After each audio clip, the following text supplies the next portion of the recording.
And welcome back to the Sideline Chat podcast. It's now time for our Betfred Super League round 2 and 3 debrief.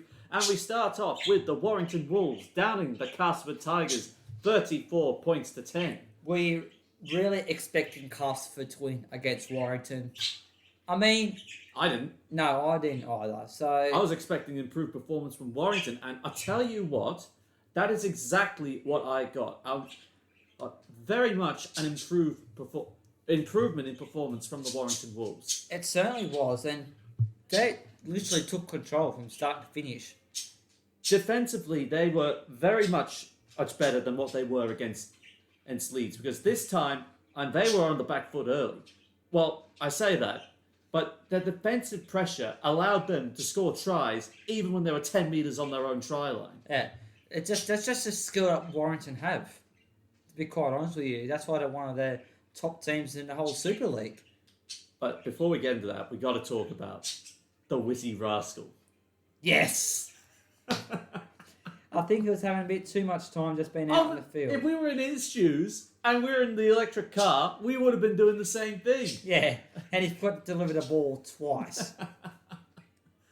But it's something different to deliver the match ball. It's a good, wholesome laugh to have. Honestly, it was. Yeah. Just imagine, that's every kid's dream. In big stage, not giving a damn about what's going on around you, and just having the best fun in a remote control car. Yeah. I mean, yeah, you can't ask for anything else. Like, yeah, I don't know.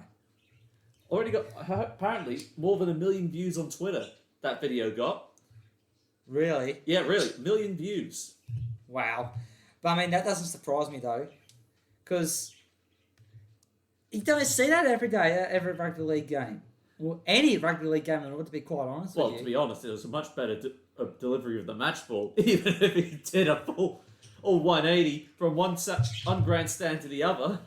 But it would have been a good moment for the kid driving it, and it's something different, so it's good to see that the Super League are trying something different.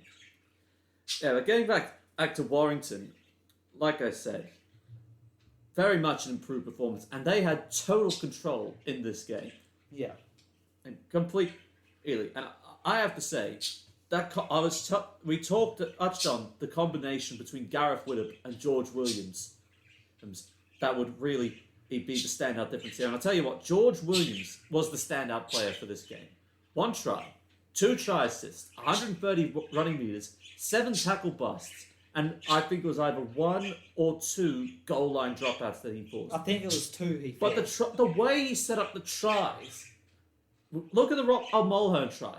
Now, if I'm the Casper defense, I see Williams' head, he's looking right at Gareth Widdop. So you're thinking he's ready for a big shift at the back, and maybe Matty Ashton for a double, or Toby King, and to finally come into the get. But instead, you're not looking at what Williams has probably got at the side of his head. No. It's that perfect deception. He's got his head turned out the back, but instead of going long out to Widdop, where we think the camera angle and where he's going to go, bang, short ball, Mulhern steams right on through and catches the entire defensive line out of joint. That was brilliant. That's just the beauty of what George Williams can do. Oh no, that wasn't good enough. The icing on the cake. Chip kick over the top, targeting Daryl Oldford's wing. Up goes Josh Charnley, pirouettes midair, comes back down with the ball. Oh, chef's kiss. 10 out of 10. Yeah, when I saw that, I was like, you're got to be kidding me. Like, seriously, how often do you see that? Like, it was perfection. The kick was perfect. The touchdown, the put down was perfect. It was all around a perfect setup and a perfect try. It was absolute perfection Warrington showed, and they were definitely. This is what Daryl Powell was looking for, and I think the comments that were made not long after the Leeds Warrington game, where Warrington didn't learn that much. No, they learned. He improved their defense from that game, so they actually learned a lot more than the Leeds Rhinos, which we'll touch on shortly. But the Tigers didn't learn and probably anything. Well, I wouldn't say they learned anything. They didn't really implement the lessons they should have learned against Salford into this game. No, they certainly didn't. So Lee Radford will also have to go back and watch video again to see what happened, so they can work on it next time. Well, I mean, the left edge defensively did not have a good night. When you got Charlie going down for a double on that side, and then an error from at least 20 metres out, due to Warrington's defensive pressure they put on, that allowed Peter Mataudier to scoop that ball up and slam it down for a try. Yeah. That was... Yeah, Peter Mataudier. That was an error, though. But that was good. That's what Warrington was doing. Because they were so good defensively, they forced the error and they were able to get the rewards off it. Yes. Same as the Matty Ashton tried. He picked it out. They held their line resiliently, and that allowed Ashton to get up into the Casper attacking line and then streak 90 metres to score. Yeah, see, that's just what kick-started Warrington. And as we just said, they were putting on pressure on Casper, and they crumbled, you could say. Well, they definitely crumbled. Once, they did not have at least one moment where they really stood head and shoulders out from the wire. No way. So they'll need to really step this up fast if they want to be able to be in touch, because they're sitting 0-2 at the moment. Yes. Realistically, they could be sitting 0-3 at the end of next weekend. Yeah, that could be, but we have to wait and see what Lee Radford does, because it's not a good start. Well, they need to step up fast to avoid the floodgates of losses opening up. Yes. Well, speaking of the floodgates, the Wigan Warriors, a very good home performance since first up, outrunning the Leeds Rhinos 34 points to 12. I thought this game was going to be a bit closer in a way, to be quite honest with you.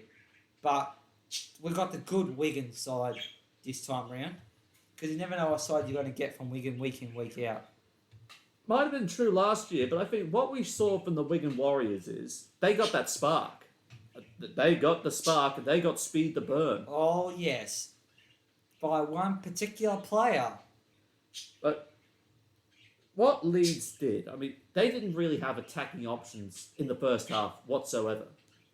No. I mean, true, within 15 minutes they were on the board first, but that was only with what Blake Austin was doing. I mean, he gets the ball, and it all starts with Liam Farrell, because Austin's going to target that Wigan left edge defensively, so he's ready to sell him with the dummy. So that means you've got Marshall, Bibby, and you've got Cade Cuss already bunched up on the left-hand side, ready to try and jab on one of the outside men. Yeah. But instead, Austin throws the dummy, so now you've got to rely on Farrell, who then cuts back it, who goes out, instead of comes in, and that creates the hole for Austin to step back in off his right foot, come back in, bump off Jai Field, and then score the first try for the Leeds Rhinos. Yeah. It's good to see that Austin got a try, or you could say a debut try for the Rhinos after missing last week, the week before. Yeah, suspended for a week. But he's bounced back big time. Well, not big time, but it was enough to score. So a good trying to make a good impression. Yeah. And so then you had Leeds on top from that for the next 10 minutes after that. But then the turning point. Yes. Jai Field. Oh, yes. I could not believe that was actually a try. The scorpion first kick. That's what they've described it. The scorpion kick from Bibby. Yeah. Where everyone thought it was a knock-on. The whole Leeds defensive line stopped, except for Jai Field. Scoops the ball up, which wasn't a knock-on, as it turns out. And that just turned the game on its head. Well, yesterday I did a video referee to get it confirmed, because I don't think the referee knew what was going on. I thought they all stopped, but you played the referee's whistle, which is an important record. Just about to say that. Important rule, not record. Play to the whistle. Because if you don't hear a whistle, you keep playing until a whistle does... unless you just play into the whistle, and if there's no whistle, you keep playing it. But if there is, then you have to stop and run it back. But yes. The biggest problem for the Leeds Rhinos was, and this was especially true down their left side defensively, wrapping the ball up at key moments.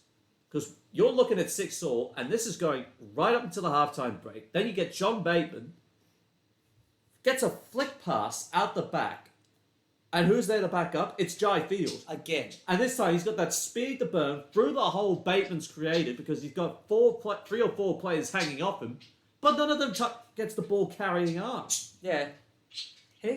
That's just really great skill shown right there. And then later in the second half, Kai Pearce-Paul gets his hands on the ball.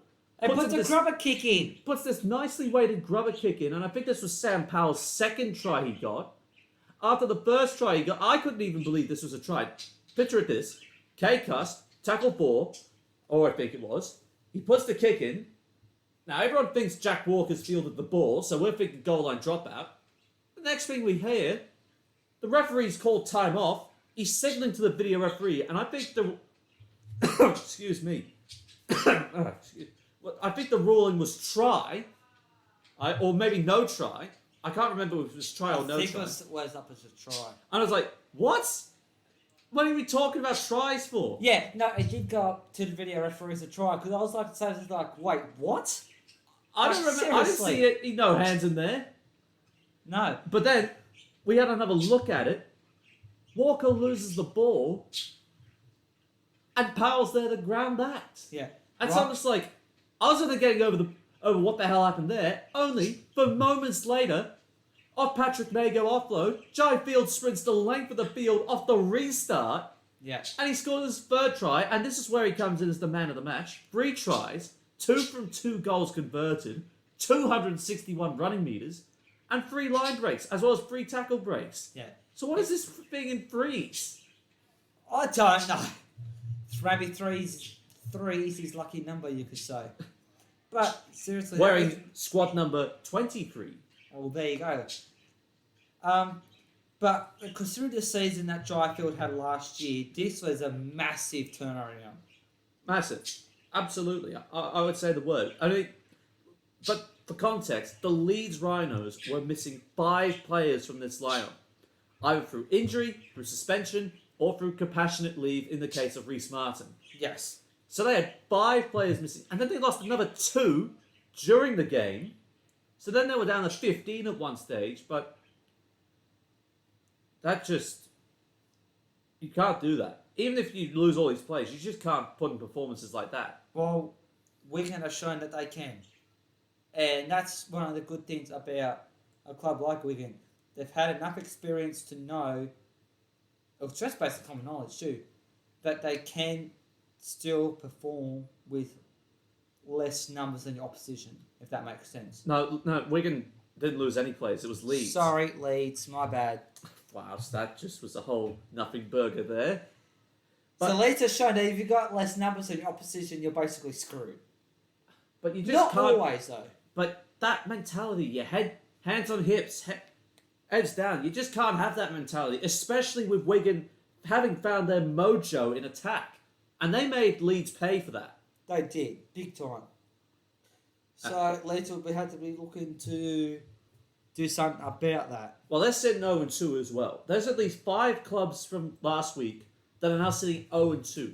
Few of them are realistic chances of being 0-3. Yes. Like I said. And Leeds is one of them.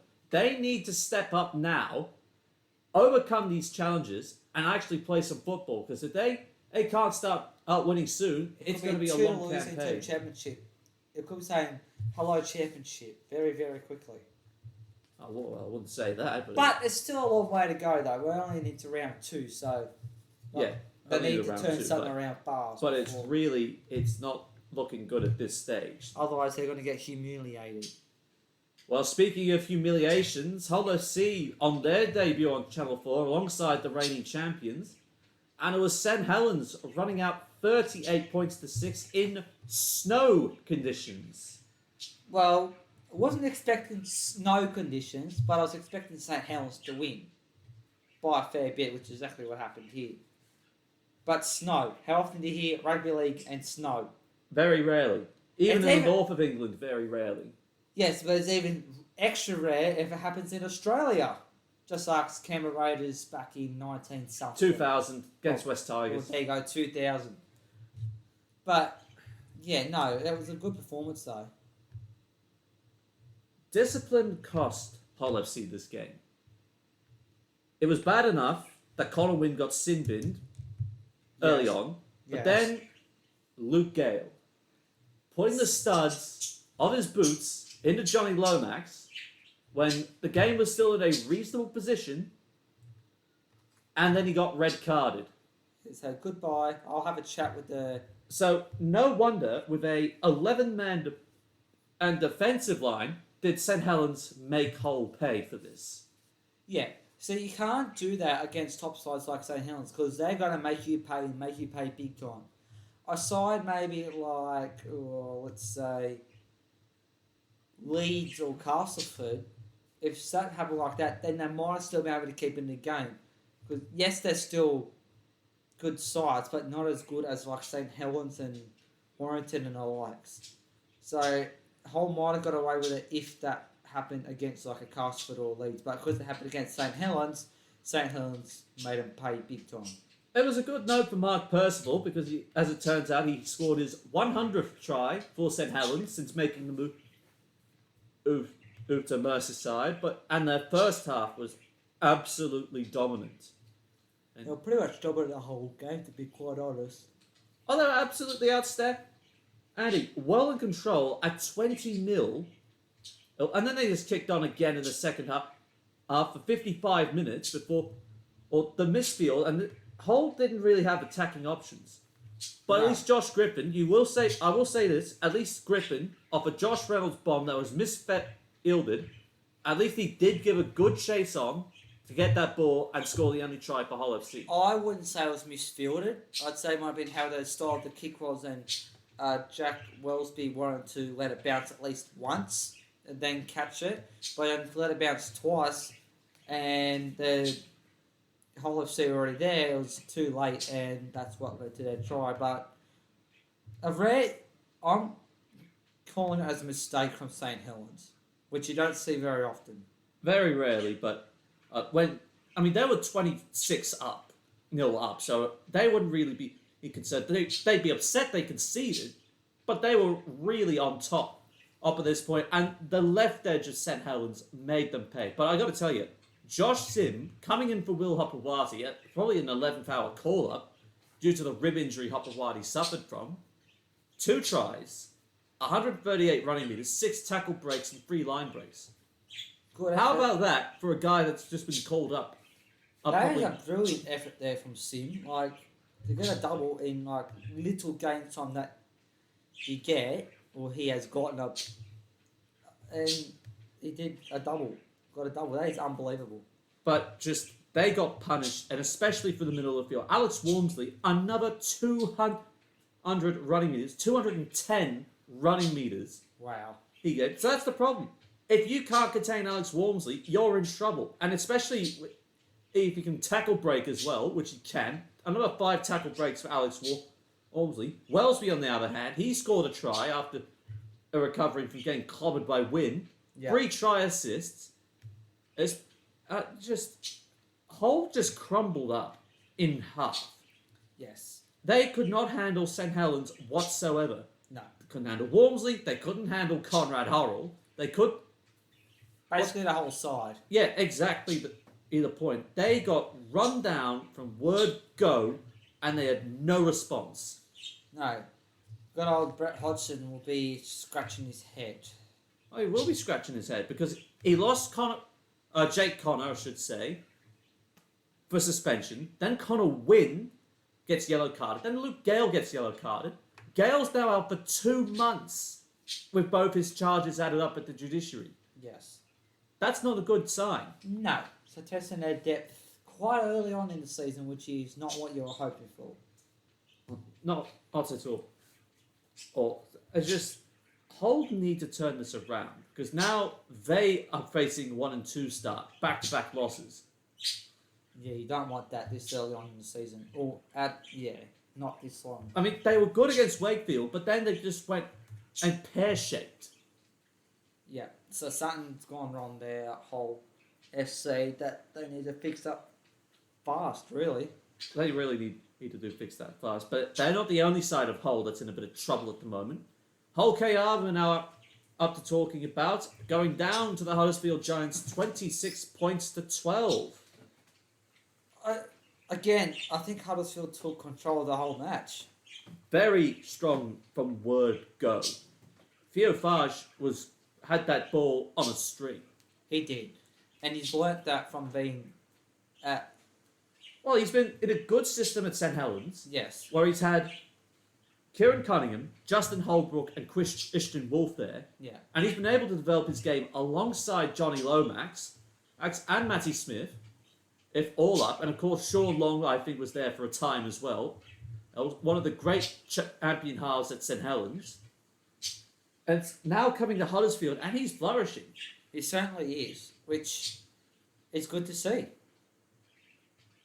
I mean, yeah, it's good to see that you have quality team and quality coaches, and then you bring that into a team that is not as strong, and you do a performance like that, and you're sweet. Well, not you're sweet, but like, it helps the team.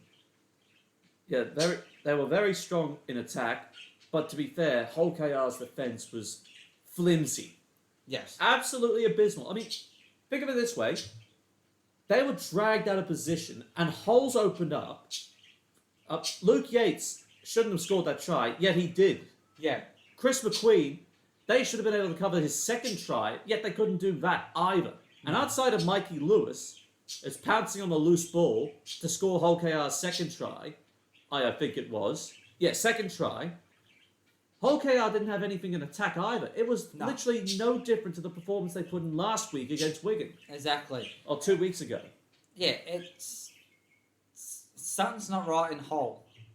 Because both Either teams, side of the river. Yeah, both teams struggled big time. Oh, I will say, Chris McQueen did have a standout performance with his 2 tries and 142 running meters in one game. That's probably the best Chris McQueen's played in years. I have to agree with that. I got to get this to the captain for a captain's knock. Luke Yates, 1 try, 153 running meters, 3 tackle breaks and 1 line break. Fair call. Good performance there. But Huddersfield are building for something. Now, I know I said they're going to go close to playoffs, but right now, they're looking good. But are you getting ahead of yourself there, though? Because we are only 2 weeks in, and it's still a bit hard to get a read on who's performing well and who isn't. Yeah. But it's a good call to make early on, though. Like, based on if I open 2 rounds, I can see what you're saying and why you're saying it, though. Interestingly, still no Will Price for this fixture, but the good news is he has been named in the 21-man squad this week. That's we will good. get onto that more a little bit later on, but tale of two clubs right there. 1-2-0, the other 0-2. Yes. As we now shift our focus to the French connections, Catalan Dragons barely getting past Wakefield Trinity, 24-22. This result was the most surprising result of the entire round 2 games. Catalans nearly lost to Wakefield. At the back end. Yes. But we know what Wakefield were like last season and what Catalans were like last season. Things have changed a little bit. Wakefield could have taken on Catalan through the middle of the field, because remember, there is no Dodson, there's no Napa, and there's no Bousquet. They had to rely on Joe Chan, Jordan Desaria, and Paul Seguea. And then they lost Mikhail Gudamon in the game as well, after the game. Yeah. I was not convinced by the Catalan Dragons, especially in the last 20 minutes when Wakefield looked like they were in the ascendancy. I don't know what happened. It's not Catalans like. They usually power on no matter how many minutes in or how many minutes to go. But to drop off like that in the last 20 minutes, that is not good enough. And they were up 24 or 6 or 24-10 at one stage. Yeah. That makes it even worse. You would And then honestly just Wakefield come out of nowhere and put on a couple tries. And to lose by 2 points is unbelievable. I got to say, the first try scored by Tom Johnston, that was just a moment of pure madness. Yes. Madness, you could say. But it was a brilliant mark. It was a very good kick from Brad Walker, stepping in with no Jacob Miller or no Mason Lino. And they had James Batchelor in the centres as well. So, of course, the Dragons exploited that as well, with Langy and Fuad Yahar both crossing over on the left-hand side. Yes. So Catalan did take advantage in their attack to identify, all right, so we got a big bopper in the centres. Let's go after him on that edge. But with 20 minutes to go, at 24-10, they should put that game to bed. They should have. Instead, Jowett gets a try. Tom Johnston bags a second. Well, Jowett scored in the first half. Tom Johnston gets a second try. And then Tom Lynham, if that clock had another 5 minutes on it, Wakefield would have won. Probably more than likely, too. They still could have won if they got a couple more of their kicks. Yeah, I believe. But goal kicking would have been everything. And you're right. Golden point extra time if Jowett nails that conversion he missed. yeah, if it got that far. Because Wakefield could have gone down the other end and scored again. Like I said, there was 5 minutes left on the clock. They could have gone down and scored again and they would have won that match and caused a massive upset. They got very lucky, I would say, the Catalan Dragons. They got extremely lucky. And I was disappointed in Mitchell Pearce's performance. He's probably still... I'm not making excuses, but he's still probably trying to settle in. He is the marquee signing of the Catalan Dragons. True. And according to the official match statistics, all he had was 9 runs for 48 metres, 15 tackles, 1 tackle break, as well as according to the kicks per game aim statistics, kicks in general play, he only had 6, well, which is more than Drinkwater. But you look at what Drinkwater's doing. Drinkwater's still setting up tries. Pearce should at least be taking the line on more and actually going for the try line himself. Yeah. Look... Is it just me or am I not seeing enough out of him?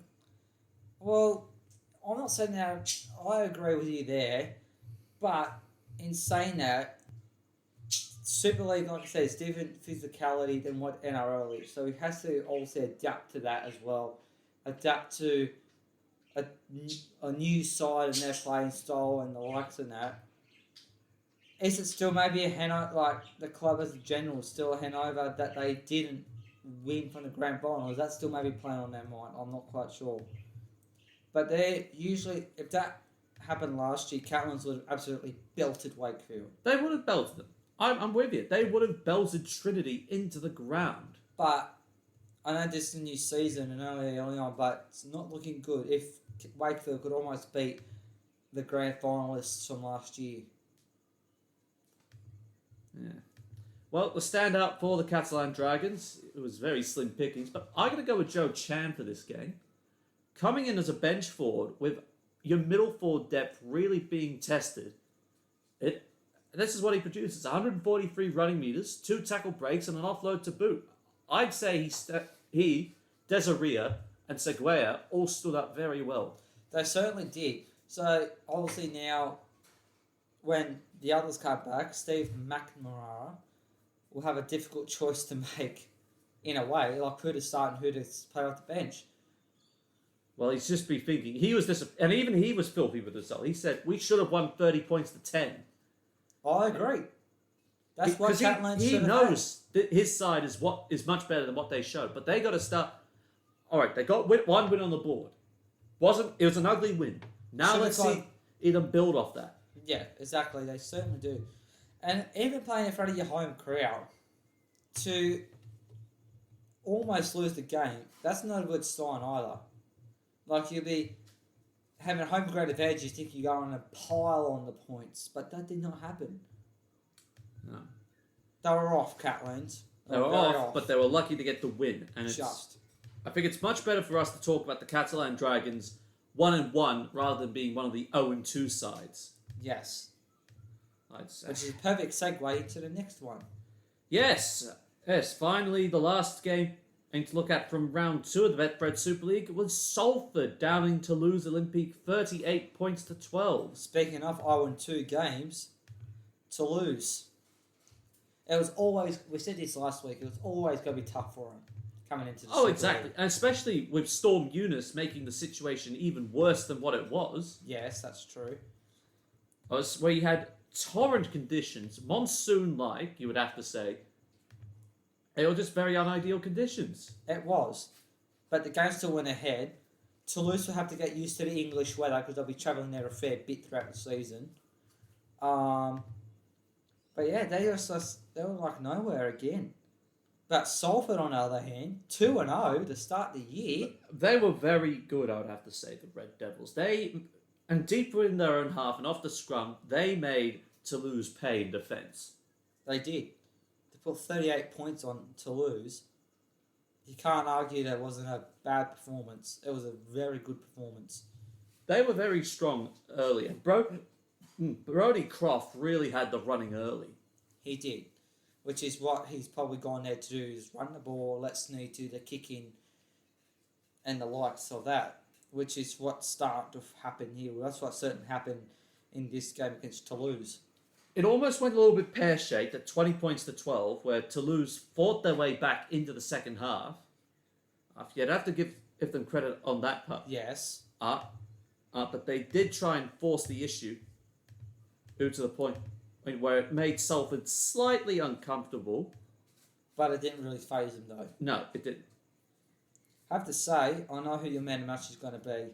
Well, I think there is really no other way to look at this.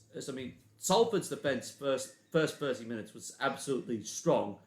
On top of the 3 tries they scored within that time frame. 4 tries, I should say. I will go Ken Seo.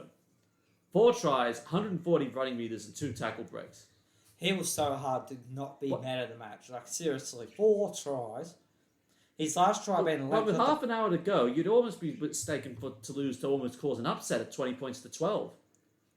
You could, but then Salford just came out. Not nowhere. They were able to hang on because the Olympique were really coming. Because on one hand, you had, I think it was Joseph Paulo, Tony Gigo setting up Chris Hankinson for the first try after 35 minutes, and then you had Joseph Paulo score in the second half, and that really makes the game interesting. And they were both from grubber kicks. Yeah, but... And Hankinson's was a grubber kick on an angle, like going across to curve back round, and that was perfect. That skill to hook the grubber around was beautiful to watch. Yeah, but they lost it in the final 20 minutes. It's that they weren't able to convert, scoring that second try into a W. Yes. But they're getting there slowly to lose.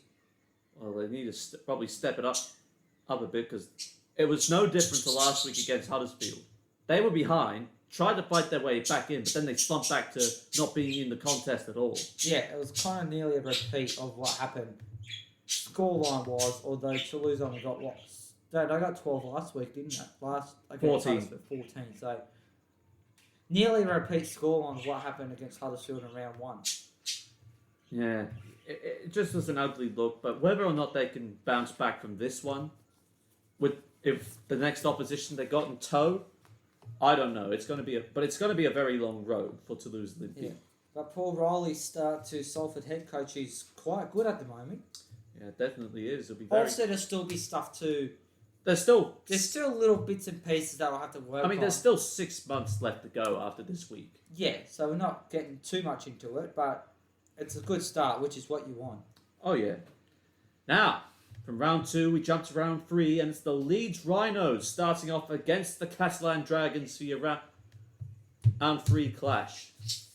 A couple of changes made to the Leeds Rhinos. But Brad Dwyer is back in the side, but they are still missing upwards of 5 players, including Reece Martin, and still away in Australia, and Richie Myler has now been officially ruled out for the next 3 months. Which is very unfortunate indeed. While giving opportunities to like of Max Simpson for a start, Jared O'Connor also recalled once again and called upon, and I think Jack Broadbent once again named in the 21-man squad. As for what do we talk about? Cat Lance. Yep. I'd say unchanged. Well, one change, of course, considering the fact that there is no Mikhail Gudamov on name for this. So Arturo Romano, I think, is called in to the 21-man squad. But I would think the Catalan Dragons would only have one change for this clash. Yeah. Other than that, status quo from round 2. Yeah, I would definitely say close to being unchanged. Look, Catalan need to really work on their defence. Well, not necessarily their defence, but their completion rates. They need to be able to match the same standard for 80 minutes. They didn't do that. No. And they almost lost the game because of it. True. They haven't been the same side as what we saw last year, where they pretty much went the whole season undefeated. There was a couple of defeats, but not many. So something's not quite right there, is it? Because there's no James Maloney. I really can't read much into how much they are missing James Maloney. We knew this would be a challenge, but we can't really read into it that much. No, we can't, obviously, but it's playing a part in why they're not having been going as well. But it could be starting off a bit slower and get like a couple of points, then I might put the foot down later on. As for the Leeds Rhinos, at this point I am unconvinced by them as well. So here we have an interesting conundrum where I am unconvinced that either side can really come out on top. Because on one side, you got one team that doesn't have any wins on the board, and defense let them down majorly. Yep. Against another side, who does have at least one win, but was a very scrappy win. Yes. And I'm thinking combination wise, with Leeds left edge of Mellor, Briscoe, Handley. That's going to be right pickings for Mike McMeekin, Dean Vare, Tom Davis. If he he has been named Tom Davis. So, yes, he has. Oh, he would probably take Mathieu Laguerre's place in the back line. Possibly. Look, if Leeds can match Catalan in the middle of the field with their understrength pack, I think they can come out on top. Otherwise, there's not really that much going on for the Leeds Rhinos. I don't know. If Catalan's put up a performance like they did against Wakefield and nearly lost, Leeds might have a sniff. And I could say it could be an upset if Leeds win. I got to give this to Catalan. I am not convinced, but I'm giving it to the Catalan Dragons 1-6. I'm actually going the opposite. I'm going to cause an upset. I'm going to say Leeds Rhinos 1-6. Leeds? Leeds. Yeah, Leeds. Sorry, I did get that right. Leeds Rhinos 1-6. I think it's a 50-50 game. It can go either way. Oh, it's very much a 50-50 game, and it can go either way. Like last year, I would have said Catalan's easy, but no. 50-50, Leeds 1-6. Well, I am very questionable about the Catalan Dragons, but if they can put in a good 80-minute performance here, then I will be sold. Yeah. Now, on at the same time, this will be a very interesting clash. The Wigan Warriors up against the Huddersfield Giants. A couple of players called into the side for Matt Pete. Harry Smith amongst the names called in, alongside Patrick Simone, Bradley O'Neill, and Lebanese international Abbas Miski. I was really expecting more out of Harry Smith this year to the point, but alas, none. At the moment, anyway. At the moment. Still only early days, like we keep saying. Will Price has been named For the Huddersfield Giants, for the yes. Giants. Could we see him have his first game of the season? Well, it's interesting because Jack Ashworth and Ash Golding have also been drafted into the 21-man squad for Ian Watson. So the question is, with no Theo Farge, that's because he's been ruled out, and I think suspension, do we see Tui Lolohea move into the halves, or do we see Will Price move into the halves? Price can fight. Fullback, standoff, scrum half. You know what I'd love to see? Price v. Field. at the fullbacks. Well, that is now you're making up a very interesting prospect right there. That's what I reckon is going to happen.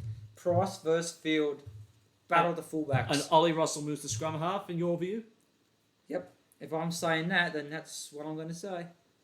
I'm with you. I am with you on that. Both are young. Both have got speed. Both can score tries from anything. But, it's going to be a bloody good matchup. Dynamo talents, I will say. I will agree with that on you. I think this is going to be one of the early clashes of the round. Because you've got two informed sides right now looking to be the only one to go 3-0. Yeah. Oh. I know who I'm going for. Well, this is the interesting one. It's 50-50. Could we see our first Golden Point extra time match? That's the question, isn't it? I believe yes. There's no Farge, but the addition of Price makes things interesting, which gives Huddersfield, and I would say it gives the Giants an air of unpredictability. This is a very good game. Yeah. I don't know. I'm really looking forward to. But it's a pity it's not going to be on the Sky Sports cameras. It's on at the same time as the Leeds Catalan game, yet the cameras are going to be at Headingley instead of the DW. But boy, I tell you what, this will be a good game right here. It's going to be try for try. Tit for tat, tackle for tackle. So you've got the Wigan defence, but the Huddersfield defence has also been pretty good too. So you've got two very good defensive and attacking lineups going up, but only one can get out on top. Yep. Well, it's going to be based on speed then. What? It's going to have speed up the fullbacks or speed up the teams? Speed. It will be pure speed between wingers and fullback. Well, Field and Price are both fast, and they both can score from nothing. I'm calling it now. Golden Point in favour of Huddersfield. You're going the Giants. Golden Point, Huddersfield, 1-6. Who kicks the drop goal, Lola here or Will Price? Will Price. So you're going Will Price drop goal. Battle of the fullbacks, Will Price will get the upper hand over Dryfield. 1 point win for Huddersfield in Golden Point. That's my call right there. I'm thinking Huddersfield, but I'm also thinking defensively. Could Wigan hold out Huddersfield here? I'm leaning towards. Want to flip a coin? I'm leaning towards a Wigan. I will say this: Wigan 1-6. Golden Point or just extra time, regulation finish. All right. Now moving on to the second telecast game, we move to the Sewell Group Craven Park. Hull KR against the Casper Tigers. Look, I think I know who I'm going to go this one. One team's going not so well, and the other one's on actually not too bad. Well, neither of them are going very well here, as our open air studio receives a deluge of rain from the outside. Oops. Mind you, no equipment was harmed during the recording of this podcast. Or no hosts were harmed either. No. Yet. Yet. But, hey, we're in England. With the rain. Yeah, we can't pass this off and the channel's was practically two Aussie blokes, as Aussie as you can sound. I know. But the weather is English weather. And we're talking about the England Rugby League. So what more could you ask for, except we're in Australia? What we have here is who's not going to choke as hard as the other? Casper won't choke as hard. I mean, one of these sides is going to be 0-3 by the end, like I said. Yep. Mikey Lewis can't win the game on his own. He needs Jordan Abdul to up his kicking game if they're a chance. He's had a very quiet season, Jordan Abdul. To this point, he hasn't had the best start. Like, he was one of the better players last season. He was in Man of Steel contention. He was playing that good. And now he's nowhere. It just has been clicking for Tony Smith, and it has been clicking for Lee Radford either. No, it certainly hasn't.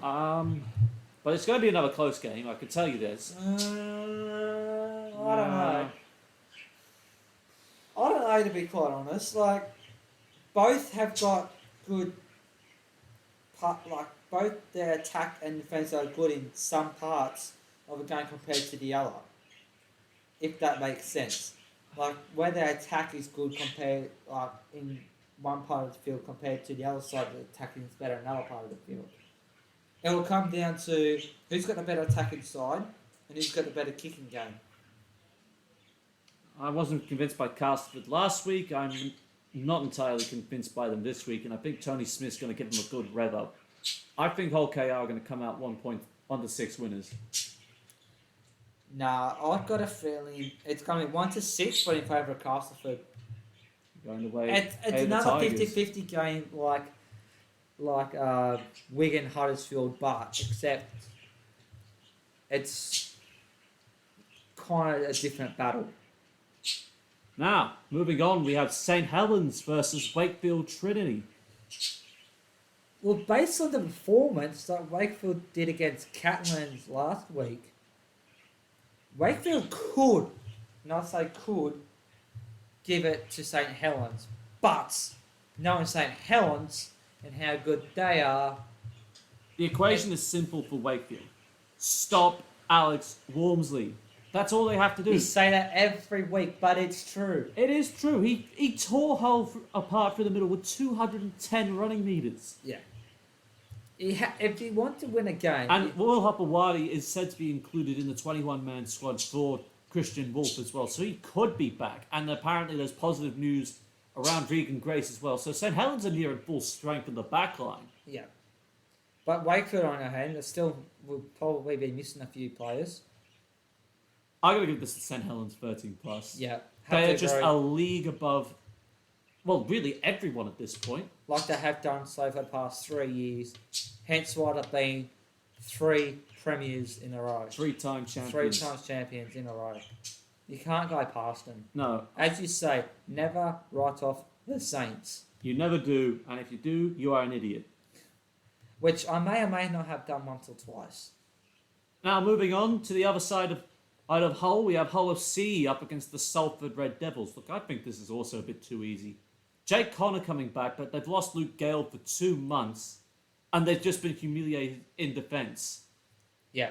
And the form that Salford's beating at the moment, which actually has surprised me. I think it's surprised everyone. Outside Toulouse, Salford are favourites for relegation. Well, in your eyes they were, and they probably still are. Me, on the other hand, I was a bit more biased. But yeah, for a recently converted fan of the Red Devils. Who's got not only last year's kit, but this year's kit. Both of them. But anyway, look, missing Luke Gale will be the big thing for Hull FC. They're going to struggle without him. But bring Jake Connor back, he'll bring good speed and... Sparks. That's what Hull need, yes, but I don't think they're going to deliver it here. You don't reckon? No, I think Hull is slipping back to the Jekyll and Hyde form that they showed over the last couple of years.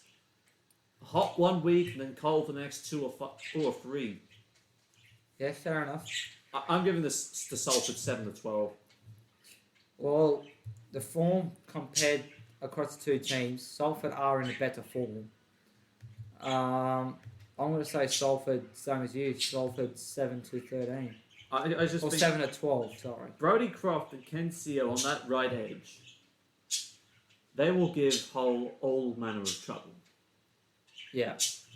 The rate that they've been playing is unbelievable. But you never know, upsets might happen. Hull FC might come out and stun Salford, because Salford might, they probably won't, but they might take the game a little bit easier. Well, we'll only have to wait and see.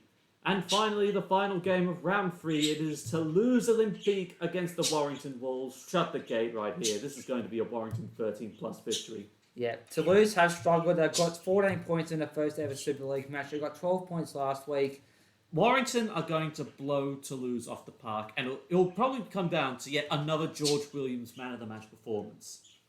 There's really not much to say about this game, isn't there? No. This is probably the easiest game to select out of this whole entire round.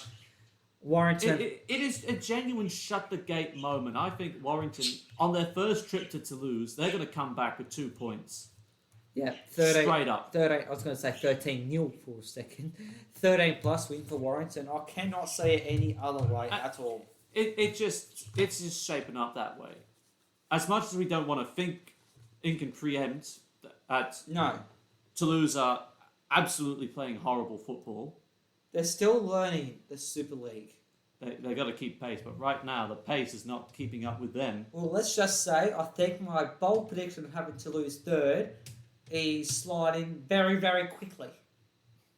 Well, But, as you said, even still, my prediction of 10 seems to be sliding a little bit. although yours is more realistic than mine. But mine's on the slide is not as fast as yours. But there's still 6 months left. Yeah, like So I said. things could change. Well, we'll just have to wait and see on that. But right now for Toulouse, it is not looking good. No. Now, from the Betfred Super League to the Betfred Championship, and we take a look once again because Storm Eunice has caused quite a bit of a stir in the north. Most of the championship games are called off, but one game we will take a look at, the Dewsbury Rams going down 36 points to 10 at the hands of the Widnes Vikings. Yes. They were. It was pretty close in drips and drops of the game, especially more in the first half than the second. But Widnes just really put the foot down. A competitive first half, to say the least, in Dewsbury and the Widnes Vikings, as it was the case. Harry Kidd and Keenan Tomlinson both gave Dewsbury a sniff, especially big Keenan Tomlinson, and really keeping in Dewsbury in at the break. Yeah, look, Dewsbury were in it for, what you could say, 40 minutes, 50 minutes? 40 minutes, because what happened next was a four-try blitz in the second half from Widnes. Yeah. It just went downhill so fast for Dewsbury. It wasn't even funny. No. It was just like, we looked at the Vikings being absolutely ruthless in attack. But Dewsbury, they were up there. They were competing with them in the first half. But the second half, It just went horribly what wrong. happened at half time? Like, seriously, what was said in the sheds at half time to make him go from being competitive down to not being competitive? I'll tell you what, Lloyd Roby had an absolute belter of a game. Yes. And we don't get the stats for the championship like we do in the NRL or Super League. So we just have to go with what the replays tell us. Yes. And that's how we do half the Super League games anyway. 'Cause Shh. No, we don't. We watch them, remember? From start to finish. On Fox League. we're not fooling anyone here. No, we're not. Why would we fool people? We're a very professional, unprofessional side. Professionally unprofessional. Is that how you sum this up? No. You spastic. No, we're not that unprofessional, but we're not quite professional. We're two guys sitting somewhere in a house with a laptop and a microphone between the two of us, trying to give us our best opinion and analysis of the game. We're not. With a bit of humour in amongst it all. Well, sarcasm, yes. But we do our best. That's Yes. what we do. No. We're passionate and we do our best with what we got. We're not unprofessional, put it that way. But we're as professional as we can be. We're amateurs. Yes. Point blank. We are professional amateurs. And things do get heated. When we do have our views differently. And we like to be smart asses to each other. Especially the Dragons and the Bulldogs games. But really, a 4-0 start for the Widnes Vikings. With best attack in the championship as it currently stands. And who's second to that? Featherstone. And Well, no, actually, the Leeds Centurions followed by Featherstone. Well, there you go. So Widnes are currently matching it with the top two teams. Everyone's thinking in the championship are favourites for promotion. Yeah. But could Widnes go on and go through and keep on winning like what That's Toulouse did? That's the question. Because, like I said, championships opened up now that Toronto and Toulouse are both out of the way. Yeah. We don't know what could happen next. Well, we thought we definitely thought Featherstone would be up there. I thought Halifax were going to be up there, but they're down a bit. And Widnes is somewhat And London are just is up there. in a hole at the moment. Yes, which we thought were going to be up there too. So like you said, there's still plenty of time to turn things around, but it has to be sooner. But I rather got to than say, later. I'm liking the start for the Widnes Vikings at the moment. If they can keep it up, they could be back in Super League. In place of, Whoever finishes 12. yeah. I mean, that's all we can say. And that is the last thing we will say, because that is full time from us. If you liked either this part or the first part, make sure you leave a like, subscribe to the channel, click that bell for the notifications so you never miss a week of rugby league action. Don't forget to give us a follow on social media. On Facebook and Instagram, it is Sideline Chat, and on Twitter, it is Sideline Chat RL. Hope you enjoy round 3 of the Betfred Super League. If the NRLW kicks off this weekend, we will probably give it a chat at about, because we have nothing to do next week regarding the NRL. Oh, that's true. We don't. Well, And we'll talk Charity Shield as well. And we'll Charity see if, Shield and a couple. and we'll see how badly the Dragons did after the Rabbitohs blow you apart. No. Now, along with Mark Hendry, I'm Connor Marcells, and on that bombshell, it is now time to end it. We'll see you next week. See you later.